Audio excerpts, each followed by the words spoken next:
Russians raise their flag over Pokrovsk, or so Moscow says. What's unfolding in eastern Ukraine could shatter the fragile threads keeping Kiev's logistics alive. A thunderous shift rattled the front lines on the eastern Donetsk horizon. According to Russian commanders, troops under their command have seized control of Pokrovsk, a vital railway, a multi and road hub that for months served as one of Ukraine's last lifelines in the region. In a statement to the military high command, the chief of staff of the Russian armed forces declared that the city, a linchpin of Kiev's supply network, now belongs to Moscow. The city's fall, if confirmed, would mark the most significant territorial gain for Russia since its early 2024 capture of Avdiivka. But on the ground, the drama remains far from clean and conclusive. Ukrainian officials vehemently deny that Pokrovsk has fallen. According to the Ukrainian Eastern Command, search and assault operations continue inside the city, a claim that paints a scene of grinding, desperate urban combat rather than a straightforward takeover. The entrance of Russian forces into Pokrovsk was not sudden. Over recent months, Moscow has methodically tightened its grip around the city. Elite drone formations struck at Ukrainian supply convoys, while infantry and mechanized units advanced carefully, block by block. Ukrainian commanders have repeatedly warned that losing Pokrovsk meant losing the arteries that feed multiple fronts across Donetsk and beyond. The atmosphere on the ground is grim.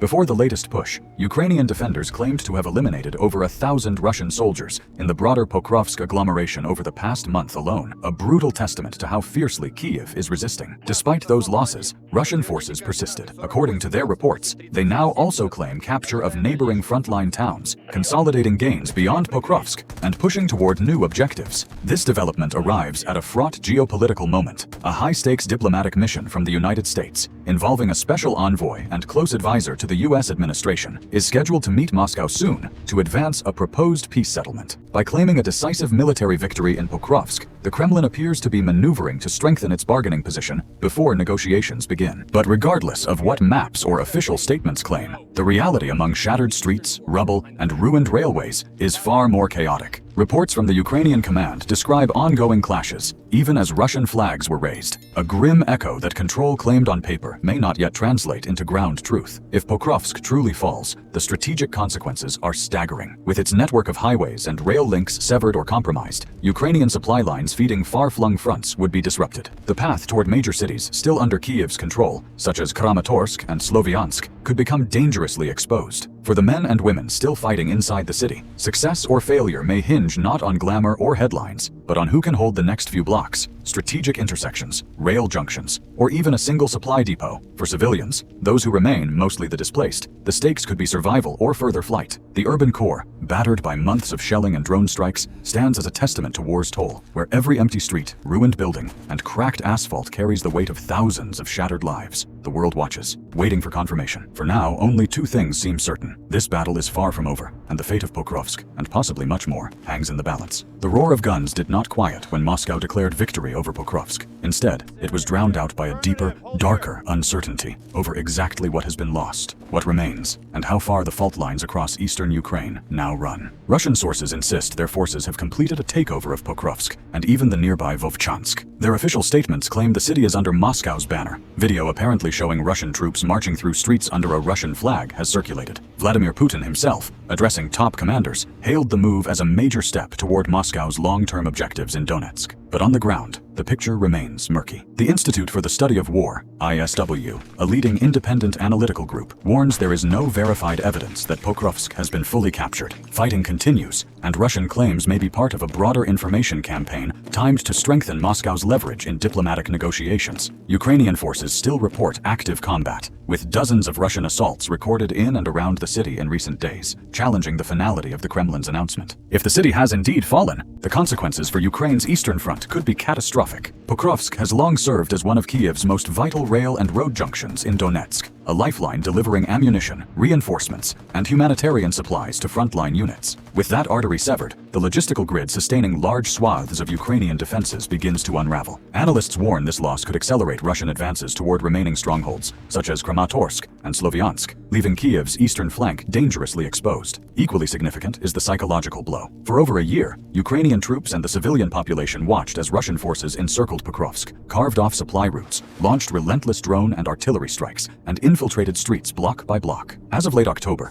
estimates suggested more than 70% of the city lay under Russian fire control, even if full clearance remained elusive. The fall, or claimed fall, of such a bastion marks not only a strategic defeat, but a profound symbolic victory for Moscow. And yet, in Moscow's triumph, there pulses an urgent subtext. The timing of the announcement, on the eve of high-stakes talks between Moscow and representatives from the United States, hints at a calculated move to shape negotiations from strength. Analysts suggest this could be less about battlefield reality and more about pressuring Kyiv and its Western backers to accept a peace deal favorable to the Kremlin's territorial ambitions. For Ukrainian soldiers still fighting in pockets of resistance, and for the civilians sheltering in rubble or trying to flee, the claims of victory ring hollow. Access to the city and any efforts to resupply, evacuate wounded, or bring in reinforcements remains contested. If Russia truly controls major supply lines, what remains of Ukraine's eastern defense could be cut off from reinforcements and resupply. In the silence after the guns, the war is shifting. Pokrovsk stands as a test case, not just of Moscow's military reach, but of its ability to reshape facts on the ground and bend diplomacy to its will. The world watches, unsettled, as the lines on the map flicker. The dust does not settle in Pokrovsk. It thickens, chokes, and lingers like a final breath before a storm. On one side, the heart of Moscow's war machine beats loud. Vladimir Putin publicly declared the city seized, hailed the alleged capture as a turning point in what remains of the campaign in eastern Ukraine. According to Russian military briefings, forces now claim control over the city, and by extension, a hand on the supply lines that once fed Ukraine's front line. On the other side, tracks inside the city tell a darker, far less tidy story. The Institute for the Study of War warns that there is no verifiable evidence confirming the fall of Pokrovsk. The fighting, they say, continues. Contested pockets of resistance, scattered Ukrainian defenders, and Russian soldiers locked in house-to-house, ruin-to-ruin struggle. This is a victory claimed on paper, but resisted in the rubble. Even under the weight of drone strikes, artillery barrages, and sustained ground offensives, Ukrainian units around Mir Nohrad and the remaining outskirts of Pokrovsk report continued resistance. Sporadic, brutal, and uncertain. Russian tactical shifts have aimed at breaking the supply and communication veins of the defenders, bridging the Vovcha River destroyed, drone-assisted interdiction of resupply convoys, and creeping infiltration behind Ukrainian lines. If Moscow has in fact sealed the city, the ramifications will ripple far beyond the burnt-out streets. The failure of Ukraine's supply network through Pokrovsk would strain frontline units across Donetsk, stretching already thin resources, weakening defense cohesion,